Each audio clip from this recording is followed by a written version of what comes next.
Capítulo 3. El proceso PIS. 5 pasos para enfrentarse a los problemas con filosofía.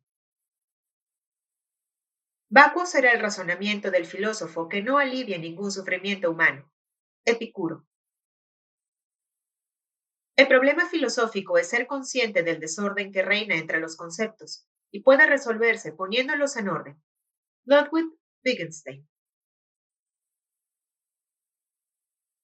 El asesoramiento filosófico es más un arte que una ciencia, y siempre es diferente con cada individuo.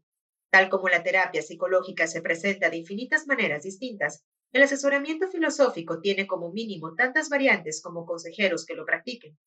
Usted puede reflexionar con filosofía sobre un problema por su cuenta o con ayuda de un interlocutor no profesional. La gran pregunta es, ¿cómo se hace? Algunos consejeros filosóficos, entre los que destaca Jörg Achenbach, consideran justificado que no exista un método general que pueda explicarse o enseñarse. Al fin y al cabo, si no existe un método general para filosofar, ¿por qué tendría que haber uno para el asesoramiento filosófico? Aún así, mi experiencia me ha demostrado que muchos casos se ajustan de modo satisfactorio a un planteamiento en 5 pasos al que denomino proceso PIS. Con este planteamiento se obtienen buenos resultados, es fácil de seguir y además aclara los motivos que distancian el asesoramiento filosófico de otras formas de terapia hablada. Tal como verá, la mayor parte de los problemas que se presentan en este libro se resolvieron mediante el proceso PIS. Tal vez el suyo también pueda manejarse así. PIS es un acrónimo de las iniciales de las 5 etapas que componen el proceso. Problema, emoción, análisis, contemplación y equilibrio. El acrónimo es adecuado, ya que estos pasos constituyen el camino más seguro para alcanzar una paz interior duradera. Los 2 primeros pasos enmarcan el asunto, y la mayoría de personas pasa por estas etapas de forma natural. No necesitan que nadie les ayude a identificar el problema, aunque en determinadas ocasiones conviene revisar e incluso refinar este punto. Su reacción emocional es inmediata y clara. Nadie tiene que aprender a sentir emociones, aunque esto también podría ser objeto de una reflexión ulterior. Las 2 etapas siguientes estudian el problema de manera progresiva, y aunque muchas personas son perfectamente capaces de hacerlo por su cuenta, suele resultar ventajoso contar con un interlocutor o un guía para explorar nuevos territorios. El tercer paso le conduce más allá que casi toda la psicología y la psiquiatría, y el cuarto le sitúa de pleno en la esfera filosófica. La última etapa incorpora a su vida lo que ha aprendido en cada uno de los 4 pasos anteriores, puesto que los planteamientos meramente intelectuales no resultan prácticos a menos que se sepa cómo utilizarlos. Iré dando una explicación breve de cada paso para mostrarle cómo funciona el proceso. Luego, retrocederé y los explicaré con más detalle, agregando un caso tipo para que pueda ver el proceso en acción. Cada uno de los capítulos de la segunda parte también describe como mínimo un caso siguiendo el proceso PIS. Al enfrentarse a un asunto desde una óptica filosófica, lo primero que cabe hacer es identificar el problema. Por ejemplo, su padre está muriendo, o se ha quedado sin trabajo o su esposa le engaña con otro. Normalmente, cuando tenemos un problema, lo sabemos, y la mayoría de nosotros cuenta con un mecanismo de alarma interno que se dispara cuando necesitamos ayuda o recursos complementarios. Hay veces en las que concretar el problema es más complicado de lo que parece, de modo que esta etapa puede que le requiera cierto esfuerzo, sobre todo si los parámetros del asunto que le atañe no resultan evidentes. En segundo lugar, debe hacer acopio de las emociones que le provoca el problema. Se trata de una contabilidad interna. Debe experimentar emociones genuinas y canalizarlas de forma constructiva. La psicología y la psiquiatría no suelen progresar más allá de esta etapa, de ahí que su utilidad esté limitada. Siguiendo los ejemplos de más arriba, sus emociones probablemente sean una combinación de aflicción, rabia y tristeza, aunque quizá le suponga un poco de esfuerzo llegar a esta conclusión. En el tercer paso, análisis, usted enumera y examina las opciones de que dispone para resolver el problema. La solución ideal sería la que normalizara tanto los aspectos externos, el problema, como los internos, las emociones que ha despertado el problema. Pero la solución ideal no siempre está a su alcance. Para seguir con un ejemplo, dar la orden de que desconecten a su padre agonizante de la máquina que lo mantiene con vida tal vez sea lo mejor para él, pero también lo más duro para usted. Puede poner la decisión en manos de los médicos, o dejar que lo decida su hermano, o decidir continuar con unos fútiles cuidados intensivos. Estos son los distintos caminos que tiene que recorrer mentalmente para hallar el más apropiado. En la cuarta etapa, usted da un paso atrás, gana cierta perspectiva y contempla su situación en conjunto. Llegados a este punto, ya habrá clasificado en categorías cada una de las etapas con vistas a manejarlas. Ahora tiene que hacer trabajar a todo su cerebro para integrarlas. En lugar de detenerse en un árbol determinado, estudia el contorno del bosque, es decir, cultiva una visión filosófica unificada de su situación en conjunto, el problema tal como se le presenta, su reacción emocional y las opciones que ha analizado al respecto. En este punto, ya está preparado para considerar métodos, sistemas y enfoques filosóficos para abordar la situación que le afecta en su globalidad. Las distintas filosofías ofrecen interpretaciones diferentes de su situación, así como prescripciones divergentes de lo que hay que hacer al respecto, cuando lo hay. En el ejemplo de enfrentarse a la muerte de su padre, necesita ponderar sus ideas sobre la calidad de vida, las responsabilidades que tiene contraídas con los demás, la ética de desconectar el soporte vital de un enfermo y el peso relativo de valores irreconciliables. Tiene que adoptar, mediante la contemplación, una postura filosófica que al mismo tiempo se justifique por méritos propios y esté en consonancia con la naturaleza de su persona. Finalmente, después de enunciar el problema, expresar sus emociones, analizar sus opciones y contemplar la situación desde una postura filosófica, alcanzará el equilibrio. Entenderá la esencia de su problema y estará preparado para emprender actos adecuados y justificables. Se sentirá equilibrado y también dispuesto a afrontar los inevitables cambios que le esperan. Por ejemplo, si ha decidido desconectar el respirador de su padre, estará seguro de que habría sido lo que él hubiese deseado y que a pesar de que su muerte suponga un duro golpe para usted, es responsabilidad suya cumplir sus deseos tan bien como pueda, por más difícil que sea la situación. El proceso PIS. Algunas personas son capaces de cubrir las 5 etapas en una única sesión de asesoramiento. A otras, el proceso PIS les llevará semanas o meses. La cantidad de tiempo variará en función del cliente y de la situación. Muchos clientes ya han pasado por las 3 primeras etapas: identificar el problema, expresar las emociones, analizar las opciones, antes de solicitar asesoramiento filosófico. Cuando es así, el proceso continúa partiendo de la etapa de contemplación. Usted debe avanzar a su propio ritmo, tanto si reflexiona por su cuenta como si lo hace con un amigo o con un profesional preparado. Cada uno de nosotros está centrado en su propio ser y contempla el mundo desde una posición estratégica. Podemos percibir la existencia como una mera serie de acontecimientos que nos suceden a nosotros y a nuestro alrededor. O bien, podemos asumir parte de responsabilidad en muchas de las cosas que ocurren. Es inherente a la naturaleza humana pensar lo primero de todo lo malo y lo segundo de todo lo bueno. Cuando la tragedia le alcanza, seguro que tarde o temprano murmura: ¿por qué a mí? Aunque esa pregunta no se la formulará nunca quien acabe de ganar la lotería. Si nuestros hijos saben comportarse y sacan buenas notas, nos felicitamos por lo bien que los hemos educado. Si se portan mal y son desobedientes, los culpamos de ello. Aceptar la responsabilidad de los acontecimientos positivos y desentenderse de los negativos es una manera de proteger y velar por nuestros intereses. Y no cabe la menor duda de que Hobbes no andaba errado al insistir en que las personas, básicamente, se respetan a sí mismas. Cuando se disponga a definir el problema al que se enfrenta, procure averiguar lo que ocurre sin emitir juicios. Estará contemplando lo que los filósofos denominan fenómenos, es decir, sucesos externos a usted, hechos que existen con independencia de sus creencias, sentimientos o deseos al respecto. Piense en esta etapa como en la fenomenal, si le asoma la vena filosófica. Tal como nos enseña el I Ching, las cosas también cambian sin cesar, de modo que siempre vamos encontrando situaciones nuevas. Por suerte para nosotros, manejamos por rutina la mayor parte de situaciones. No tenemos que examinar cada nuevo estado de cosas, ya que contamos con las convenciones sociales y los hábitos personales para guiarnos por la mayor parte de caminos. De este modo, cuando analice su situación, tiene que determinar qué es un mero fenómeno y qué constituye el verdadero problema para usted. Supongamos, de momento, que usted no es el causante de la situación presente. Usted vive su vida y se preocupa de sus asuntos. Más adelante, en los pasos tercero y cuarto de este proceso, deberá analizar en qué medida es responsable de ella con vistas a controlar la parte que le corresponde. Puede que usted se encuentre inmerso en un mar de dudas, pero usted no es el océano.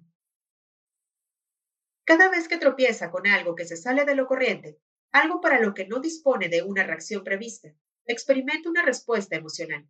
El sistema límbico, la parte más antigua del cerebro, genera la fisiología de la emoción.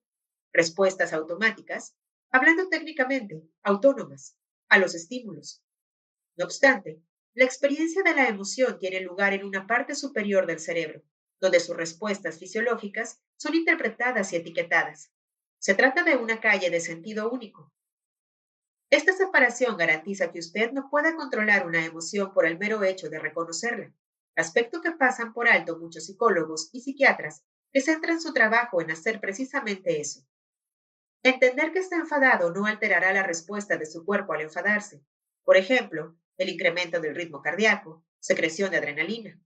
Reconocer la emoción constituye una información valiosa, solo que dicha revelación no contiene el sentimiento.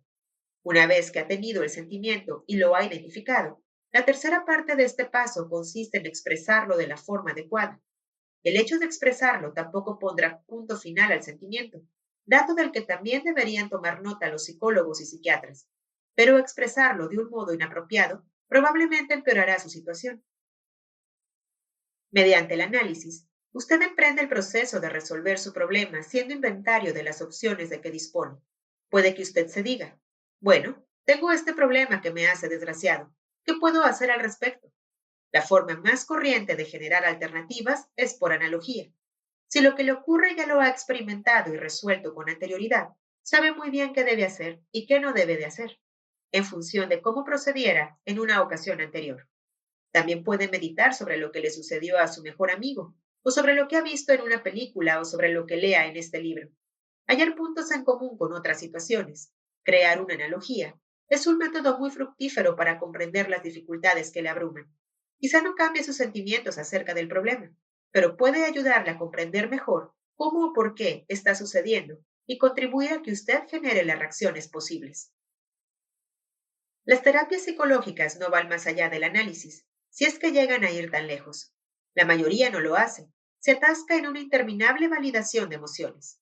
Los psiquiatras tienden a desalentar el estudio razonado de un problema, y en cambio, se centran en las emociones para guiarle de regreso a la infancia. Podría hacer esta clase de trabajo durante años sin conseguir sentirse mejor. Por otra parte, muchas personas trabajan sobre las tres primeras etapas del proceso PIS por su cuenta, pero no profundizan en contemplación y equilibrio, por lo que no logran dar con la solución a sus problemas. Esto nos lleva a la contemplación y a la integración de toda la información que ha reunido en los tres primeros pasos. Ahora su objetivo consiste en adoptar una disposición, una actitud, una manera de ver, para con su situación general. En el diccionario comprobará que disposición significa tendencia dominante, inclinación, humor o temperamento. Cuando un admirador le dice que es una persona bien dispuesta, eso es en lo que está pensando. Sin embargo, en este libro, disposición es otra forma de decir perspectiva filosófica. Para encontrar la suya, tiene que retroceder un paso, distanciándose de la inmediatez del problema, de la fuerza de sus emociones y de la lógica de su análisis. El paso crucial es adoptar un amplio punto de vista filosófico para contemplar la situación en la que se halla en su globalidad. Si lo logra, será capaz de reconciliarse consigo mismo y seguir adelante. Puede que consiga encontrar una filosofía que se haga eco de sus ideas en la obra de un filósofo conocido, tanto leyendo sus escritos como aprendiendo los aspectos más destacados con un filósofo de formación. Con toda seguridad usted posee una filosofía personal, aunque no lo suficientemente consciente o elaborada como para que pueda servirse de ella. Así pues, lo más probable es que necesite un guía o un espejo que le ayude a sacar su filosofía a la superficie, donde le sea posible verla y trabajar con ella. Una disposición se siente como algo genuinamente propio. Es más como desenterrar una piedra preciosa que como fabricar una herramienta. Si adopta una disposición filosófica que no sienta en su mero interno, lo único que estará haciendo será compensar su situación o racionalizarla. No hallará un alivio real y duradero.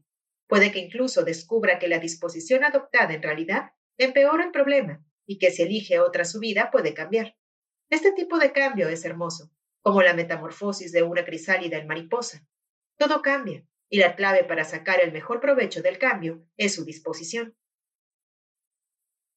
A veces pienso en este paso como en la etapa cerebral o conceptual. Más palabras con C. Digo cerebral porque usted trabaja con el intelecto y las emociones, con todo el cerebro.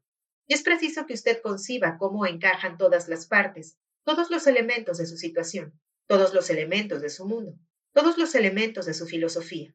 Encontrar esta unidad es lo que le permitirá superar el problema. Si está bloqueado por un problema, lo que necesita es dar con un avance conceptual, pues sus respuestas habituales no bastan. En el paso final, alcanza el equilibrio. Con su recién adquirida o perfilada disposición, pone en marcha su mejor alternativa e incorpora a su vida de manera concreta todo lo que ha aprendido. Su problema deja de ser un problema y usted recobra su habitual, aunque ahora mejorada, forma de ser, libre de preocupaciones, hasta la próxima vez en que las circunstancias conspiren para hacerle perder el equilibrio.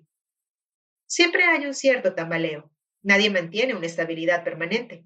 No obstante, si realmente haces suyo el proceso PIS, estará mejor preparado para enfrentarse al futuro. Una vez que se encuentra una disposición eficaz, esta no desaparece. No hay modo de agotarla. Puede recurrir y volver a utilizar todo lo que le dio resultado ante unas circunstancias concretas en cualquier situación semejante que se le presente. Lo que le da resultado se refuerza, y a la inversa, lo que no funciona se descarta. Si avanza hasta esta etapa final, nunca volverá a la casilla de salida.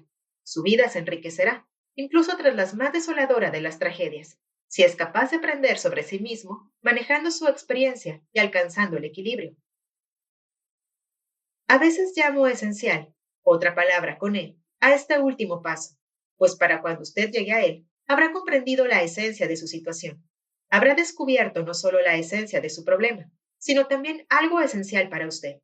Esta revelación es la que le permite resolver el problema presente y le prepara para el siguiente. Las soluciones absolutas no siempre son posibles, de modo que la resolución es el objetivo más apropiado en la mayoría de casos. Este paso también es esencial porque le permite seguir avanzando. Puede que usted llegue a ser filosóficamente autosuficiente y que ya no vuelva a necesitar más asesoramiento, salvo el que decida continuar más allá de los rudimentos. Una disposición que conduzca al equilibrio es algo que llevará consigo vaya donde vaya. No es algo que se guarde en el botiquín y que se saque para mitigar un síntoma desagradable. Tampoco es algo de lo que usted dependa, como puede suceder con un terapeuta o un medicamento. Es algo que forma parte de usted.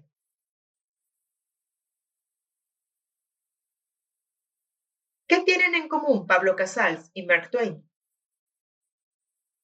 Los dos primeros pasos del proceso PIS son conocidos gracias a mis predecesores en los campos de la psicología y la autoayuda. Y tal como he afirmado, muchas personas se abren camino a través de esta primera parte del laberinto por su cuenta y luego solicitan ayuda. Puesto que los pasos tercero y cuarto, análisis y contemplación, son los que diferencian a este método de otros al uso, y también los más nuevos y difíciles de aprender, quisiera aclararlos mediante dos ejemplos. Estos ejemplos conciernen a personajes famosos que actuaron como sus propios consejeros filosóficos. Más adelante, en este mismo capítulo, veremos un caso de mi consulta. El gran violonchelista Pablo Casals una vez se rompió un brazo en un accidente de esquí y tuvo que llevarlo enyesado durante 6 semanas.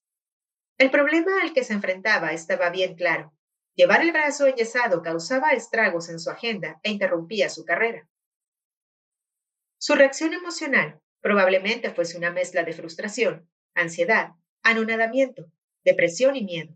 Su análisis cuadraba con todas las complicaciones logísticas: cancelar o posponer conciertos, acudir a citas con médicos y fisioterapeutas, llamar a su gente, revisar contratos, planificar la rehabilitación una vez que el brazo estuviera curado, y así sucesivamente. Celebró la indispensable rueda de prensa para comunicar la noticia a sus admiradores. Los periodistas congregados quizás esperaban encontrarlo abatido. Sin embargo, apareció radiante de felicidad. Le preguntaron por qué estaba tan contento. Porque ya no tengo que ensayar, respondió. Me asombraría que Pablo Casals hubiese consultado a un consejero filosófico, pero queda manifiesto que captó con toda claridad la importancia de la etapa contemplativa al hacer frente a un problema. Buscó en su fuero interno la actitud más beneficiosa dadas las circunstancias. Es obvio que era consciente de los elementos destructivos de la situación, pero, en cambio, optó por centrarse en los constructivos. Contempló sus restricciones como algo liberador, no limitador. Replanteó el asunto, preguntándose, ¿qué puedo hacer durante las próximas 6 semanas que en circunstancias normales no podría hacer? No sé si se fue de vacaciones a Tahití, si hizo de taur manco en los casinos, o si pasó ese tiempo en compañía de sus amigos, pero con toda seguridad tuvo más opciones durante ese periodo que en condiciones normales, ya que su talento era requerido constantemente. La disposición que adoptó le permitió sacar el mejor partido de su situación. En caso de que usted considere que no tiene esa clase de serenidad, permítame que le presente otro ejemplo antes de que decida que está fuera de su alcance. Mark Twain era casi tan famoso como su temperamento vehemente como por sus logros literarios. Costaba poco provocarle, y puede estar seguro de que su ira era fulminante. Cuando se ofendía, su opción de réplica era escribir una carta mordaz, pero entonces siempre guardaba la carta en el abrigo durante 3 días. Si pasados 3 días seguía enojado, la echaba al correo. Con frecuencia su enfado se había disipado y quemaba la misiva. Esta costumbre quizás haya supuesto una pérdida para muchos admiradores que codiciarían una copia de esos escritos, pero sin duda le hizo un favor a Twain, a sus amigos y a sus conocidos. Apuesto que Twain utilizaba esas cartas para definir el problema, expresar sus emociones, cólera en esencial, y analizar sus opciones, algunas de las cuales con certeza eran maravillosamente gráficas. Sin embargo, su postura contemplativa consistía en practicar las virtudes de la paciencia, la imparcialidad, la reflexión y la voluntad de cambio. Con lo conocida que era la fogosidad de Twain, no habría podido mostrar el comedimiento del que hacía gala si no hubiese mostrado una disposición favorable hacia estas virtudes.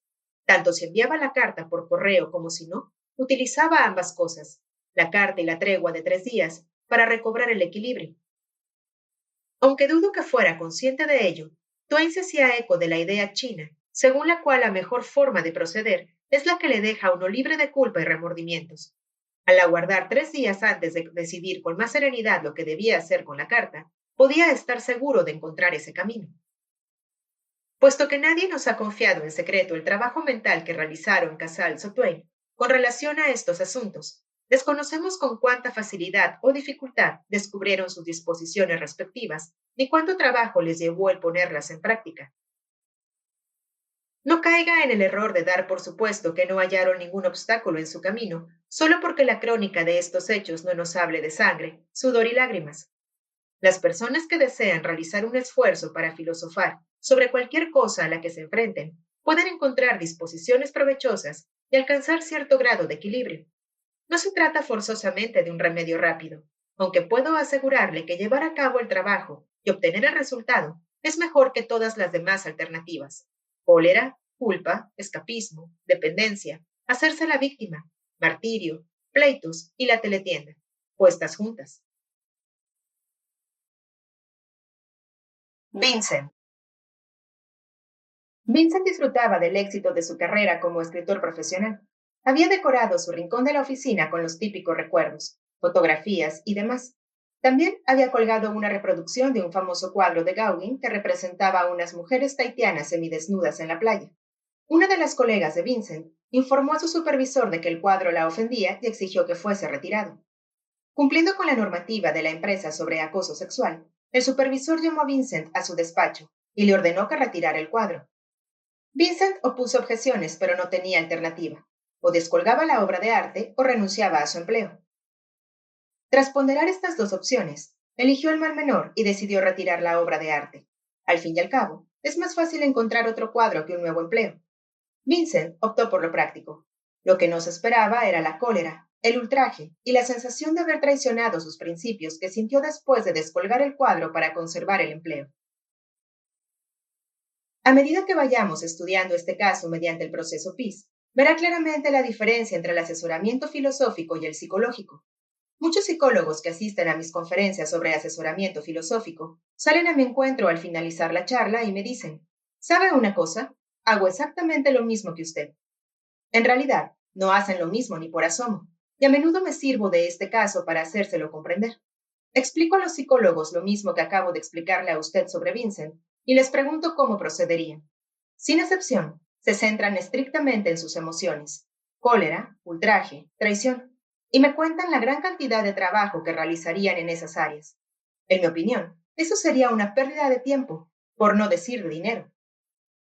Cuando les detallo el procedimiento que emplearía un consejero filosófico, de pronto caen en la cuenta de que existe todo un universo de perspectivas que su formación psicológica no contempla. Así es como funciona. Primera etapa. Problema. El problema de Vincent, en pocas palabras, era que padecía una sensación de injusticia. Creía que lo obligaban injustamente a retirar el cuadro y que su empleo no tenía que haberse visto en peligro por una cuestión de gustos personales sobre arte. Sus emociones manaban de su sensación de injusticia. Esto, y no las emociones en sí mismas, era la raíz del problema. Segunda etapa. Emociones. En un principio, Vincent no supo cómo expresar sus emociones de forma constructiva. No quería sentirse tan enfadado y traidor, pero el sistema no le brindaba ningún remedio para que se sintiera mejor. Tercera etapa. Análisis. Tras considerar todas las opciones, Vincent probablemente hizo lo correcto. Amaba su profesión, y los empleos como el suyo no se encuentran así como así. Si hubiese dimitido por culpa del cuadro, seguiría sintiendo la misma injusticia y además no tendría trabajo. Puede que sea mejor estar disgustado y con trabajo que disgustado y en el paro. Si hubiese dispuesto del dinero suficiente, podría haber demandado a su empresa por el incidente y haber probado suerte ante los tribunales. Mas no se lo podía permitir. Las venganzas que cruzaron su mente le complacían durante un rato, pero no eran opciones reales. De todas formas, si Vincent se hubiese decidido por la solución de amenazar al supervisor y a la colega ofendida, o de empezar a disparar como un loco en la oficina, tampoco habría encontrado justicia, sino que estaría en la cárcel. En resumidas cuentas, la decisión de Vincent parecía la mejor que podía haber tomado. Cuarta etapa. Contemplación. Vincent y yo trabajamos desde una postura filosófica para comprender la diferencia entre ofensa y daño. Si alguien o algo le hace daño, es decir, le hiere físicamente contra su voluntad, usted no es cómplice de la herida. El principio del daño de John Stuart Mill sostiene que el único fin que autoriza al ejercicio del poder sobre cualquier miembro de una sociedad civilizada contra su voluntad es evitar que haga daño a los demás. Sin embargo, la ofensa es distinta. Si alguien o algo le ofende, es decir, le insulta de un modo u otro, usted es cómplice del insulto. ¿Por qué? Pues porque se lo toma como una ofensa. Usted puede permanecer pasivo y resultar herido por algo como un golpe físico, pero toma parte activa al ofenderse por algo como un cuadro. Recuerde esta fórmula cortés de antaño. Lo siento, no pretendía ofender. No se apure, no lo he tomado a mal. Este tipo de civismo lo ha vuelto obsoleto una cultura que descuida el pensamiento y permite que la ofensa se confunda con el daño. Marco Aurelio ya conocía la diferencia en la Roma del siglo I, pero nuestra avanzada cultura la ha olvidado.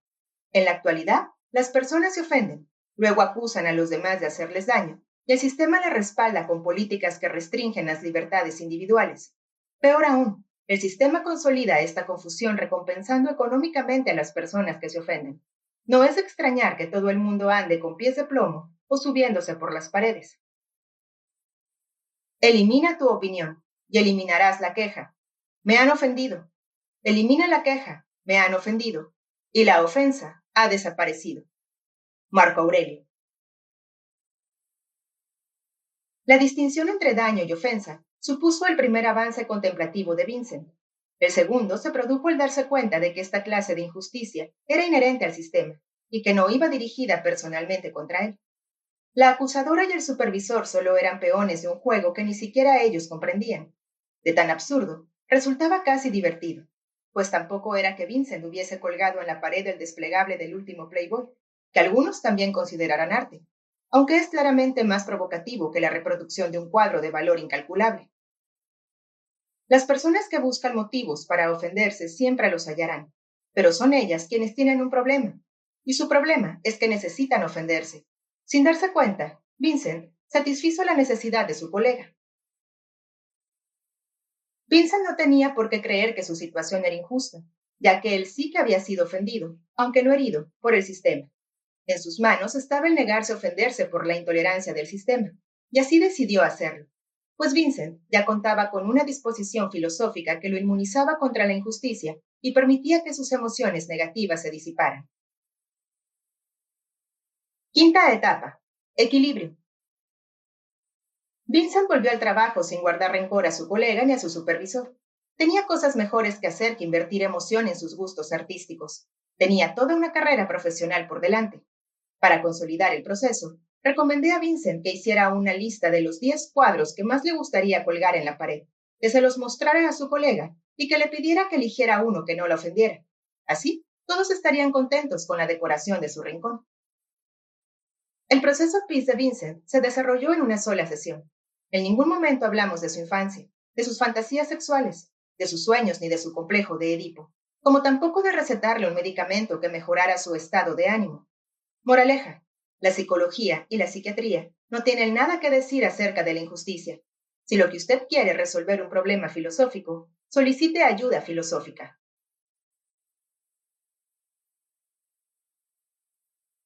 Sea su propio consejero filosófico. Practicar la filosofía significa explorar el mundo interior. Usted es el más cualificado para emprender este viaje de descubrimiento personal, aunque a veces sacará buen provecho de la orientación de los filósofos que ya han abierto caminos similares.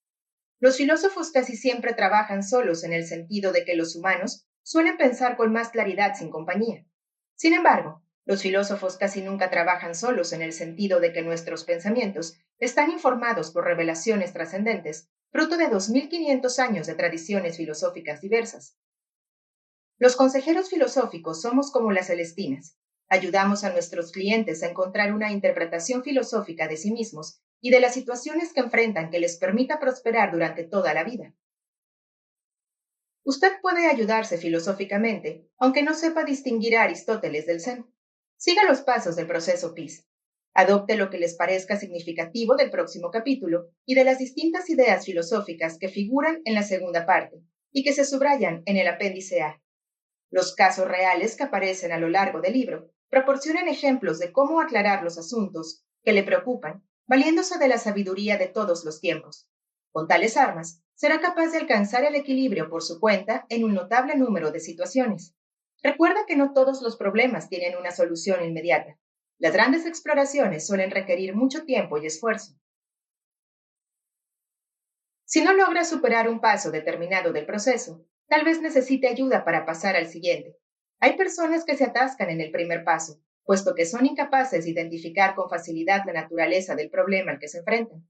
Es más frecuente atascarse en la etapa emocional, haciendo cosas con la intención de calmar las emociones que lo único que consiguen es enardecerlas más, como los que beben para eludir sus problemas, cuando su problema básico es que beben demasiado. También es comprensible que uno se atasque en el tercer paso, analizando interminablemente una situación que no puede cambiarse solo con el análisis. Para quienes logran dar los tres primeros pasos, la contemplación puede constituir un auténtico desafío. Hallar y adoptar la disposición correcta puede llevar minutos o meses, y en ocasiones, incluso años. Sin embargo, cuando ésta le proporcione el equilibrio, el esfuerzo habrá valido la pena. Si se queda atascado y no consigue avanzar, quizá deba consultar con un consejero filosófico. También puede intentar trabajar con un profano que tenga inclinaciones filosóficas. Use a uno o al otro como una caja de resonancia para esclarecer su perspectiva filosófica. En ocasiones, alguien tiene que ayudarle un poco para que usted pueda ayudarse mucho.